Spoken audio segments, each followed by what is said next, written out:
Hernia होता क्या है, कॉजेज क्या है, इसका प्रिवेंशन क्या है और क्या आप लोग कर सकते हैं। Hello creative family, I am Latika और आपसे मिलके मुझे दोबारा बहुत अच्छा लगा। जो कि हम आज डिजीज के बारे में बात करने जा रहे हैं वो है हर्निया।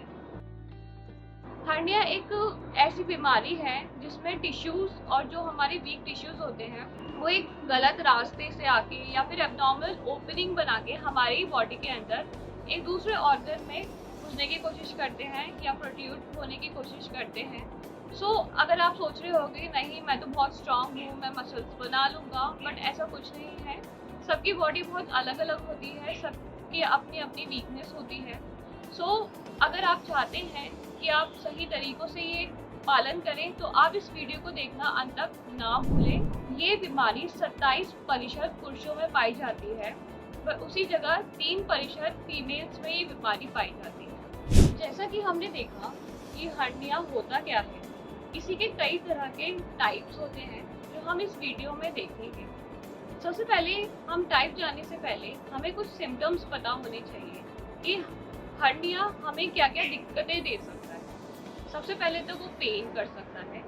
हो सकता है हर्निया हमारे पेट के आसपास, ज़रूरी नहीं है कि वो आपके पेट के अंदर ही हो सकता है वो हर्निया आपके ब्रेन में भी हो सकता है, बट ज़्यादातर चांसेस हमारे एब्डोमिनल रीजन में होते हैं।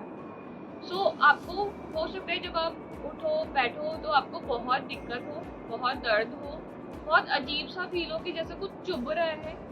अगर आपको ये सारे लक्षण दिखाई दे रहे हैं तो आपको कोई देरी नहीं करनी है, आपको डॉक्टर के पास ज़रूर जाना है। फिर अगर हम टाइप्स पढ़ते हैं तो टाइप्स में हमें 4 टाइप्स मिलेंगे, that is inguinal, हाइटल, umbilical.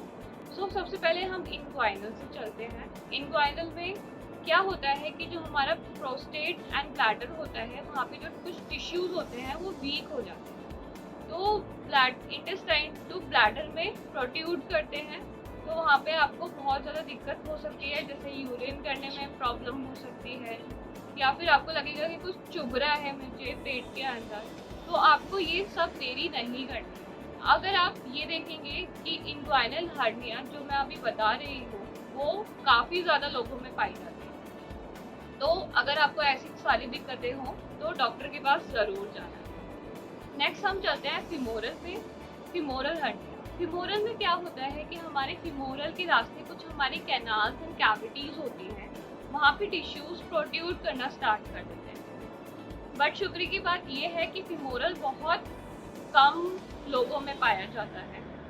Next हम चलते हैं अम्ब्लाइकल। आपने अम्ब्लाइकल वर्ड तो बहुत सुना होगा। अम्ब्लाइकल इट्स लाइक नाभि, जो नाभि के आसपास हमारे हर्निया हो सकते हैं। तो हमारे कुछ एब्डोमिनल टिश्यूज होते हैं जो वीक होते हैं या फिर ऑर्गन जो होते हैं जो वीक हो जाते हैं अकॉर्डिंग टू टाइम, या फिर ये बच्चों में भी देखने के लिए मिल सकता है। नेक्स्ट हम चलते हैं हाइटल हर्निया पे। जो हमारे लंग्स होते हैं वहाँ पे एक डायफ्राम होता है, एक लाइन होती है जो हमारे लंग्स और स्टमक को सेपरेट करती है। तो वो एक टिश्यू होता है जिसमें क्या होता है कि कुछ हमारे ऑर्गन्स जो हैं स्टमक के वो डायफ्राम में आना स्टार्ट कर देते हैं या फिर लंग्स की तरफ से कुछ डायफ्राम में आना स्टार्ट कर देते हैं। तो जो लोगों के आप देखेंगे ना बहुत दिनों से उनको खांसी होती है, जैसे ट्यूबरकुलोसिस के पेशेंट हो गया, क्रोनिक लंग डिजीज के पेशेंट हो गए, उन लोगों को काफ़ी टाइम से खांसी रहती है। जब वो खांसते हैं ना तो उन खांसते खांसते वो टिश्यूज वीक हो जाते हैं और उसमें चांसेस बहुत इंक्रीज हो जाते हैं कि वो उनमें से एबनॉर्मल ओपनिंग बना ले उस टिश्यू जो डायफ्राम है उस टिश्यू में, और वो वहाँ से हमारे स्टमक में चले जाए। तो आप इन सब चीज़ों का बहुत ज़्यादा ध्यान रखना है कि अगर बहुत दिनों से खांसी है तो आपको उस चीज़ को इग्नोर नहीं करना है, क्योंकि हो सकता है कि वो आगे जाके हर्निया बन जाए। तो आपके कुछ लाइफस्टाइल को चेंजेस करने पड़ेंगे जिससे आप अपने जो हर्निया होने के जो चांसेस और रिस्क हैं वो आप कम कर सको, प्रिवेंट कर सको। जैसा कि हमने अभी हर्निया के टाइप्स पढ़े, हम इनके कुछ कॉजेस भी पढ़ते हैं। बोलते हैं ना कि मेरे पिताजी को ये बीमारी थी, मेरे को भी ये बीमारी है, तो माना कि ये जेनेटिक हो सकता है बट ये ज़रूरी नहीं है। कुछ genetic problems like Marfan syndrome जो होता है उसमें ना ये अक्सर देखने के लिए मिलता है कि अगर आपके किसी रिलेशन में किसी को हर्निया है तो आपको भी होने के चांसेस हैं। बट इसका ये मतलब नहीं है कि और तरीकों या और चीज़ों से हमें हर्निया नहीं हो सकता। सपोज आप जिम जा रहे हो, आप बहुत फिटनेस के लिए बहुत ज़्यादा एक्सरसाइजेस करते हो, आपने एक दिन कोई एक्सरसाइज में कोई एब्डोमिनल मसल रप्चर कर दिया, तो इसमें क्या होगा कि आपको हर्निया के चांसेस बहुत ज़्यादा बढ़ जाएंगे, क्योंकि हमारी जो एब्डोमिनल मसल्स होती है वो बहुत कमज़ोर होती हैं, अंदर से बहुत सॉफ्ट होती है, तो उनमें प्रोट्रूड होने के चांसेस बहुत ज़्यादा होते हैं। तो इसलिए आपको कोई भी एक्सरसाइज करने से पहले आप थोड़ा प्रिकॉशन लेके बेल्ट लगा लीजिए, या फिर इसके अलावा आप उतनी एक्सरसाइजेस मत करिए कि आपको आगे जाके प्रॉब्लम हो। तो मैं यही बोलूँगी कि आप फिटनेस करें बट बहुत लिमिटेशन में होके, या फिर थोड़ा सा अपनी बॉडी का ख्याल रखें। थर्ड है कि ओबेसिटी में क्या होता है कि आपके पास मोटापा आ जाता है। सबसे ज़्यादा मोटापा तो पेट पे ही आता है। तो पेट पे क्या होता है कि हमारे पास प्रेशर लगना स्टार्ट हो जाता है, जो हमारी मसल्स हैं उसमें प्रेशर लगना स्टार्ट हो जाता है। प्रेशर लगने की वजह से वहाँ पे जो हमारी मसल्स हैं वीक पड़ जाती हैं आफ्टर सम टाइम, और उसके बाद कुछ एब्डोमिनल ओपनिंग बना लेते हैं, कुछ टिश्यूज कुछ गलत तरीके या रास्ते की तरफ से वो निकलना स्टार्ट हो जाते हैं। तो हो सकता है कि आपको बहुत ज़्यादा डिस्कम्फर्ट हो, वॉमिटिंग भी हो सकती है। तो इन सब चीज़ों का बहुत ध्यान रखें। आपको जैसे कि पता होगा कि इसमें कुछ सर्जरीज भी इन्वॉल्व होती है। हम उन सर्जरीज पे नहीं जाके हम कुछ प्रिवेंशन की बात करते हैं, जिसमें आपको शायद कुछ मदद मिले। फर्स्ट ऑफ ऑल, आपको अपना वेट ज़्यादा नहीं रखना। अगर आपको लग रहा है कि आपका वेट बहुत ज़्यादा है तो आप उसके लिए योगा कर सकते हैं, वॉक कर सकते हैं।